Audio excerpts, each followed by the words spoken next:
নমস্কার বন্ধুরা, মনীষা রান্নাঘরে সবাইকে স্বাগত। প্রতিদিনের মতো চলে এলাম আবারও একটা রেসিপি নিয়ে।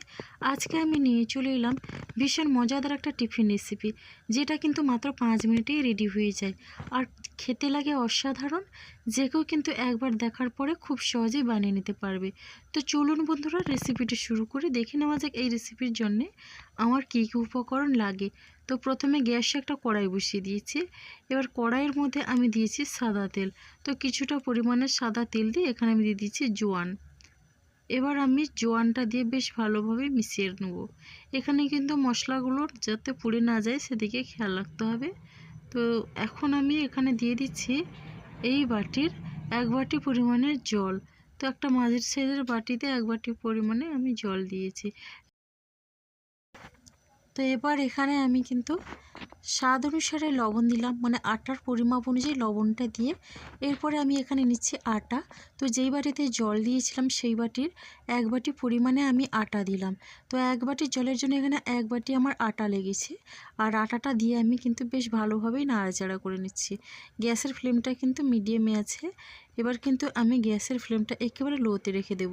তো এইভাবে নাড়াচাড়া করে নিতে হবে আর একটু চেক করে নিতে হবে আটাটা একটু ডো ফর্মে চলে এসছে নাকি। মোটামুটি আটাটা কিন্তু ডো ফর্মে চলে এসছে। আর এখন আমি মিক্সিং বোলের মধ্যে নিয়ে নিচ্ছি আটা। এবার এই একটু গরম থাকতে থাকতে কিন্তু আটাটা মেখে নিতে হবে, তাহলে কিন্তু খুব সুন্দর হয় মাখা। তো দেখুন বন্ধুরা, এইভাবে আমি ডোটা রেডি করে নেব। আর ডোটা কিন্তু যত ভালো হবে, মানে আটাটা যত ভালোভাবে মাখানো হবে, ততই কিন্তু টিফিনটা খেতে বেশ ভালো লাগবে। তো বন্ধুরা দেখুন, এখন কিন্তু আমি এটা সাইড করে রেখে দেব। তো মিনিমাম 5 থেকে 7 মিনিটের মতো আমি রেস্টে রেখে দেবো। এদিকে নিয়েছি আলু। তো সেদ্ধ আলু, আমি সেদ্ধ আলুর খোসা বেশ ভালোভাবে তুলে পরিষ্কার করে নিয়েছি। এবার আমি আলুটাকে গ্রেট করে নিচ্ছি। আপনারা চাইলে কিন্তু আলু বেশ ভালোভাবে ম্যাশও করে নিতে পারেন। তো দেখুন এইভাবে করে গ্রেট করে নিচ্ছি। আর গ্রেট করে নিলে কিন্তু আলুর মধ্যে কোনো দলাভাব থাকে না, আর টিফিনটা কিন্তু বেশ ভালো হয়। তো দেখুন বন্ধুরা, আলু কিন্তু আমার গ্রেট করা হয়ে গেছে আর সেদ্ধ আলু এটা। তো এরপরে একটা আমি ব্যাটার বানিয়ে নিচ্ছি এই রেসিপির জন্য। একটা বোলের মধ্যে এরকম বড় চামচের 1 চামচ পরিমাণে দিয়ে দিলাম আটা। আর দিয়ে দিচ্ছি এখানে লবণ স্বাদ অনুসারে, আর দিয়ে দিচ্ছি খুবই অল্প পরিমাণে হলুদের গুঁড়ো। এবার দিয়ে দিলাম চিলি ফ্লেক্স। এবার দিয়ে দিচ্ছি খুবই সামান্য পরিমাণে ধনেপাতা কুচি। এখন প্রত্যেকটা উপকরণ বেশ ভালোভাবেই কিন্তু আমি মিশিয়ে নেব। একসঙ্গে কিন্তু আমি এখানে বেশি জল দেব না, অল্প অল্প জল দিয়ে কিন্তু একটা পাতলা ব্যাটার তৈরি করে নিতে হবে। তো বন্ধুরা দেখুন, চামচের পেছন দিয়ে এইভাবে আমি ব্যাটারটা রেডি করে নিচ্ছি। খেয়াল রাখতে হবে কোনো রকমের যেন দলাভাব না থাকে। তো দেখুন বন্ধুরা, এইভাবে করে কিন্তু আবারও অল্প অল্প জল দিয়ে ব্যাটারটা মেখে নিলাম। আর দেখুন বন্ধুরা, এইভাবে করে কিন্তু আমি পাতলা রেখেছি এই ব্যাটারটা। এবার ব্যাটারের ঘনত্বটা দেখুন। তো ঘনত্বটা এইভাবে রাখতে হবে, তাহলে কিন্তু এখানে পিঠেগুলো বেশ ভালো হবে।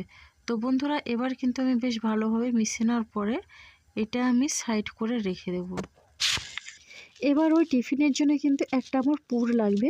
তো তার জন্য গ্যাসে আমি কড়াই বসিয়ে দিয়েছি। কড়াইটা গরম করে দিয়ে দিলাম রান্নার তেল।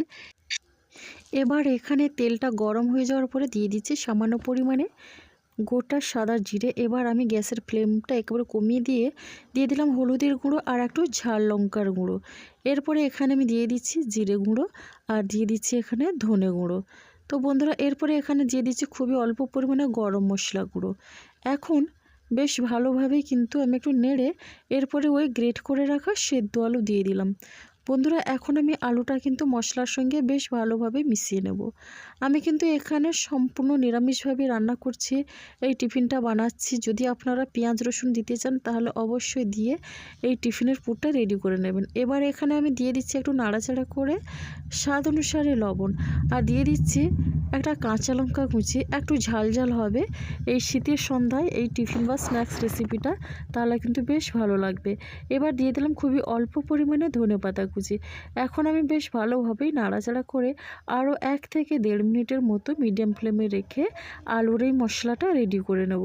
তো বন্ধুরা দেখুন, ভীষণই লোভনীয় হয়েছে আলুর এই মশলা। তো এখন কিন্তু আমি আলুর মশলাটা নামিয়ে নেব। আর হ্যাঁ, আলুর মশলাটা কিন্তু নামিয়ে ঠান্ডা করে নিতে হবে।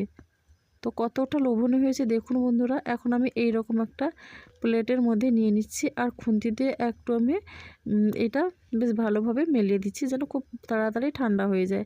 এবার দেখুন বন্ধুরা, আমি এখানে একটা ডো থেকে কেটে দুটো ডো তৈরি করে নিলাম। এবার এই দুটো ডো প্রথমে একটা নিয়ে আমি বেলে নেব রুটির মতো করে। তবে হ্যাঁ, রুটিটা একটু বড় সাইজ করে বেলে নিতে হবে। এবার আমি আটা দিয়ে বেলে নিচ্ছি। এটা কিন্তু কোনো সাইজের দরকার হবে না, তো তবু একটু বড় আর পাতলা করতে হবে। তো বন্ধুরা দেখুন, এখানে কিন্তু আমি একটু বড় করে বেলে নিয়েছি। এবার একটা গ্লাস নিয়েছি আর গ্লাস দিয়ে এইভাবে আমি দেখুন এইভাবে লুচির মতো গোল করে কিন্তু কেটে নেব। খুবই সহজ পদ্ধতি, কোনো রকম ঝামেলা ছাড়াই একেবারে রেডি হয়ে যায়। মাত্র 5 মিনিটে ঝটপট কিন্তু কেউ দেখার পরে বানিয়ে ফেলতে পারবে, আর খেতেও সেই রকম অসাধারণ লাগে। তো দেখেই বুঝতে পারছেন বন্ধুরা, এখানে একটা রুটি থেকে আমি 5 পিস এই লুচির মতো ছোট ছোট করে বের করে নিয়েছি। এবার দেখুন, এবার আলুর মশলাটা আমি এইভাবে দিয়ে দিচ্ছি। প্রত্যেকটার মধ্যেই কিন্তু আলুর মশলা এইভাবে দিয়ে দেবো। তবে বেশি দিলে কিন্তু এটা টিফিনটা ঠিকঠাক বানানো যাবে না। তো এই রকম করে কিন্তু আমি দিয়ে দিচ্ছি। এবার দেখুন বন্ধুরা, আমি এবার টিফিনগুলো রেডি করে নেব। তো প্রথমে হাতের মধ্যে একটু চ্যাপটা করে দিয়ে এবার আমি এইভাবে পিঠের মতো, যেভাবে আমরা পুলি পিঠে বানাই ওই রকম করে মুখটা বন্ধ করে দিচ্ছি। তো খুব সহজেই কিন্তু এই টিফিনগুলো হয়ে যায়। খুবই সহজ পদ্ধতি হচ্ছে এই টিফিন বানানোটা। তো দেখুন বন্ধুরা, একই রকমভাবে কিন্তু আমি এটাও তৈরি করে দেখিয়ে দিলাম। রেসিপি ভালো লাগলে লাইক, শেয়ার, কমেন্ট এবং সাবস্ক্রাইব করে আমার পাশে থাকবেন।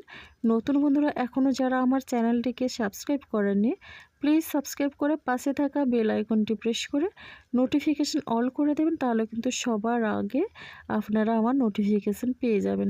তো বন্ধুরা দেখুন, টিফিনগুলো রেডি হয়ে গেল। এবার আমি ওই ব্যাটারটার মধ্যে কিন্তু একটা করে টিফিন এইভাবে ফেলে এবার আমি তুলে তেলের মধ্যে দিয়ে দিচ্ছি। আর হ্যাঁ, আমি কিন্তু সাদা তেলেই টিফিনগুলো বানিয়ে নিচ্ছি।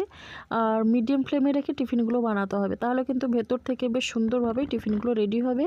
একেবারে গ্যাসের ফ্লেমটা যদি হাই ফ্লেম করা হয় তাহলে কিন্তু টিফিনগুলো উপর থেকে পুড়ে যাবে আর ভেতরে কিন্তু কাঁচা থেকে যাবে, তখন কিন্তু ভালো লাগবে না। এখানে বেশ কয়েকটা দেওয়ার পরে কিন্তু প্যানের হাতলটা ধরে এইভাবে ঝাঁকিয়ে দিলাম, তাহলে কিন্তু টিফিনগুলোর গায়ে বেশ সুন্দরভাবেই তেলটা লেগে টিফিনগুলো রেডি হয়ে যাবে। তো দেখুন, এখন আমি এইভাবে করে উল্টে নিচ্ছি, আর উল্টে পাল্টে কিন্তু একটু লাল করে টিফিনগুলো রেডি করে নিতে হবে, তাহলে কিন্তু বেশ ভালো লাগে খেতে আর অনেকটা মুচমুচে হয়। তো ভেতরে আলুর পুরে ঠাসা এই টিফিনগুলো এতটাই ভালো লাগে যে এটা কিন্তু যে কোনো সময় বানিয়ে খেতে ইচ্ছে করবে, বাচ্চা বড় সবার ভীষণ ভালো লাগবে। তো দেখুন বন্ধুরা, এখন কিন্তু আমি টিফিনগুলো তুলে নেওয়ার পরে বাকি যেগুলো ছিল সেগুলো কিন্তু আমি একই রকমভাবে বানিয়ে নেব। তো দেখুন, এখানে কিন্তু আমার টিফিনটা রেডি হয়ে গেল। আর এই টিফিনগুলোর আওয়াজ শুনেই আপনারা বুঝতে পারছেন ভীষণই মজার কিন্তু আর মুচমুচে। এটা সন্দেশ স্ন্যাক্স হিসেবেও কিন্তু দারুণ লাগবে। তো বন্ধুরা দেখুন, একবার হলে ট্রাই করবেন, আর কেমন লাগলো কমেন্ট করতে ভুলবেন না। আপনাদের একটা মিষ্টি কমেন্ট কিন্তু আমাকে অনেকটা উৎসাহ দেয় নতুন নতুন রেসিপি বানানোর জন্য। তো বন্ধুরা, এখন আমি ভেতর থেকে একটা ভেঙে দেখিয়ে দিচ্ছি কতটা লোভনীয় হয়েছে। দেখুন বন্ধুরা, ভীষণই লোভনীয়, পুরে ঠাসা আর অনেকটা মজমজে। তো আজকের রেসিপি আমার এই পর্যন্ত। আগামীকাল আসবো আবার একটা নতুন রেসিপি নিয়ে। আপনারা সবাই সুস্থ থাকুন, ভালো থাকুন। অসংখ্য